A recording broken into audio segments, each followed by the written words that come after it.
All right, it is a beautiful day here in Georgia. We're getting back to doing some gun videos. Oh yeah, today we've got a really awesome one to show you. This is a PSA Dagger. You guys probably know about this pistol. It's made quite the splash in the industry because it's got some really awesome features that you're gonna love and a really attractive price point. So we're gonna definitely get after this today, do some shooting here for you. Let's put a few rounds through this thing real quick. All right.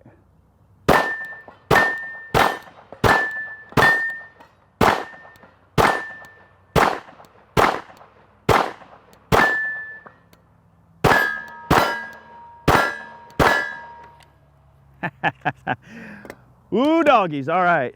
Welcome back, everybody. Eric here with Iraq Veteran 8888. Okay.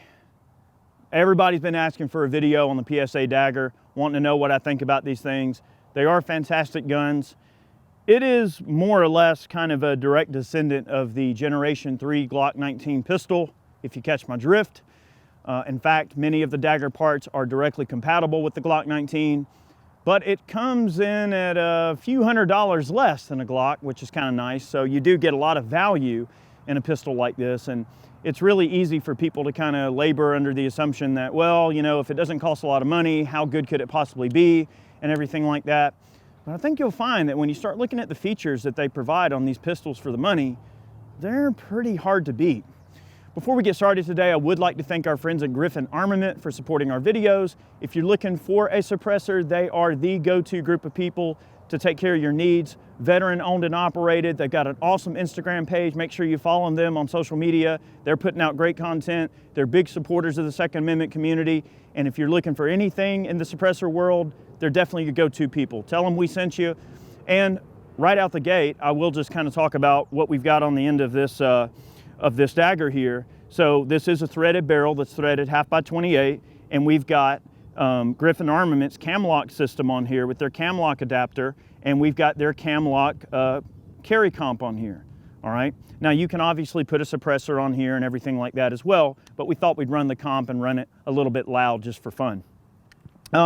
So the Dagger, some of the interesting things about it. For one, some of the sales that they run on these things are ridiculous. Like a lot of times you can find these packages that PSA sells on the Dagger. They're like 400 bucks, sometimes with free shipping. And get this, you usually get a case, about 10 magazines like these mag pulls right here.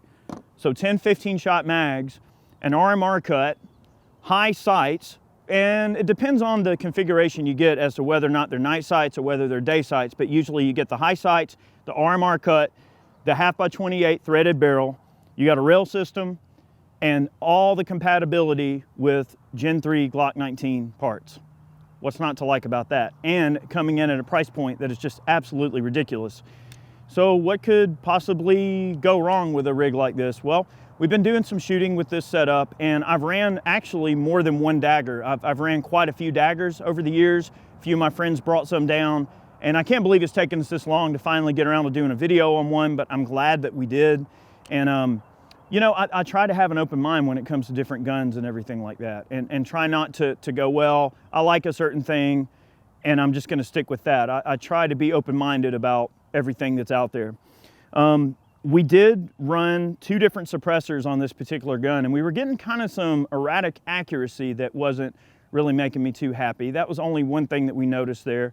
And also, you know, one of the things like that Chad and I have both noticed about Glocks in general when it comes to suppressing them is they're kind of hit or miss on whether or not they're going to be super reliable. And we were getting some of those same little odd teething issues trying to suppress this gun as we got out of our Glocks. And I think that that's more of a difference in the design, you know. I noticed that when the trigger's under load, if you're squeezing the trigger to the rear, that we would occasionally have the slide fail to go into battery no matter what ammo or suppressor that we decide to use through this particular gun.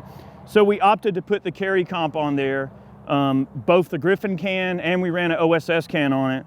We're giving some mild issues. The gun would run okay, but we're getting some odd accuracy anomalies. So I'm just gonna chalk that up to really just being one of the teething quirks, if you will, of some of the Glock fed guns. And this is, you know, it shares a lineage with the Glock. It pretty much is a freaking Glock copy at the end of the day. but it does have some minor differences. One, the shape of the frame. It has a nice shape that is a little bit more comfortable in the hand than a standard Glock, especially a Gen 3 Glock 19. Also, the texture is very nice and mild. Of course, the safeties, triggers, parts, slide stops, sights, back plates, barrels, recoil guide rod assemblies, all that sort of stuff, all compatible with any G19 aftermarket parts, which is nice. Here's the other cool thing about it. Let's say you already have a Glock 19 and you bought a standard Glock 19 back in the day that has no RMR cut, no threaded barrel, none of the fancy slides or anything like that. You could buy a Dagger slide and drop it on your Gen 3 Glock 19 and be able to upgrade your 19 for not a lot of money. Like, I'm talking, they'll usually have like I saw the other day, make sure you're following me on Twitter for more information and deals and things like that, but I shared a deal on Twitter the other day. It was a OD green Cerakoted slide with lightning cuts, a Dagger slide, and it had some really nice cuts and some interesting looking serrations. It had the RMR cut and a titanium nitrided barrel, threaded barrel at that, for $199 barking dollars. So if you already had a Glock 19 and you wanted to upgrade it to, you know, be able to suppress it or run a comp or something like what I'm running here, it's only a few $100, which, you know, that's a pretty freaking good deal to be able to upgrade an existing Generation 3 Glock 19. And it's interesting that they decided to stick with the Gen 3 and not try to go after like the more modern Glocks, because I really do like that era for Glock. The Gen 3 is one of my favorite Glock pistols. And so of course the Dagger fits right into that realm. This particular gun does have the standard rear and forward opposed cocking serrations. That's the standard Dagger configuration, but these are available in a wide variety of different carry cuts and lightning cuts and different finishes and things like that. The frames also come in a variety of different finishes. Of course, this one's just good old black, but you can get black, tan, OD green, and of course all different kind of custom things that they occasionally do from time to time as well. So, all right, we'll get a few more rounds out of this thing. We're running 124 grain Bellom NATO spec ball ammunition. Let's shoot the Dagger a little bit more, have some fun.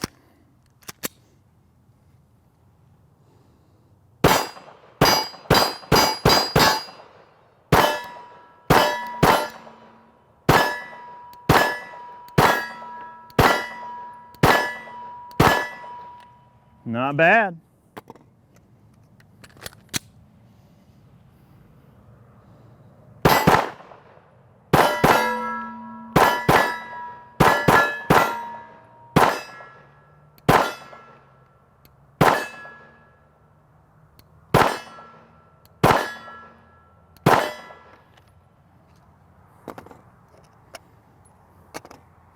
All right, let's try some carry ammo. I'll tell you what, 124 round mag, and then we'll run some carry ammo out of this thing. We do have a few sodas here to take out. All right. OEM Glock 24 round magazine with the flat base plate.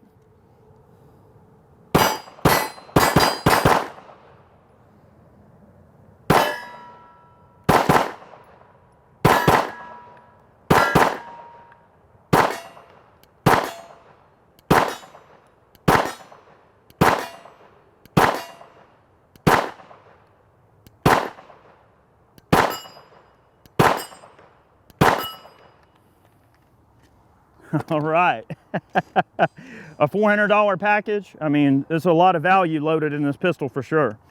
All right, so we got some carry ammo here. We're gonna run some Remington Ultimate Defense. That's 124 grain plus P ammunition with the Golden Saber hollow point bullet. All right, let's give that a try. We got some sodas here.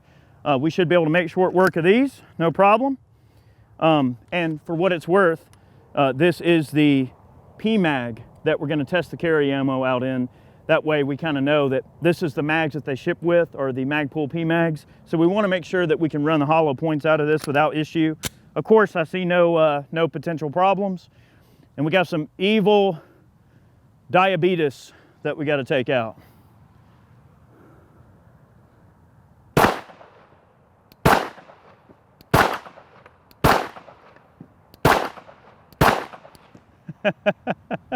All right, Mr. Gopher.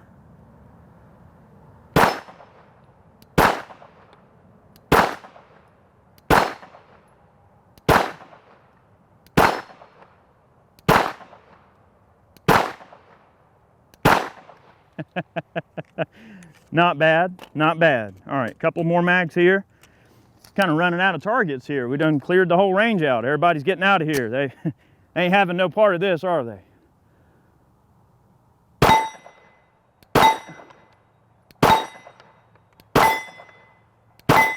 I mean, that group right there, just for kind of offhanding it, about the size of a fist at combat range. I mean, I'd say that's pretty adequate. Right in line with what I could probably achieve out of a Glock 19. All right.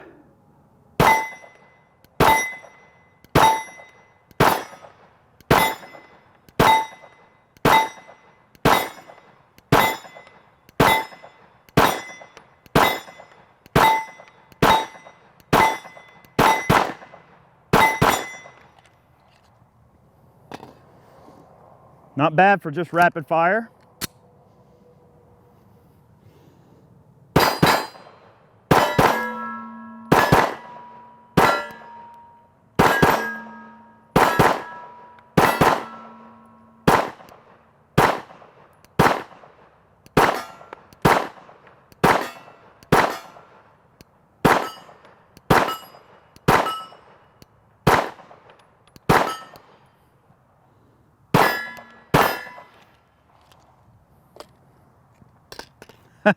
I mean, holy crap.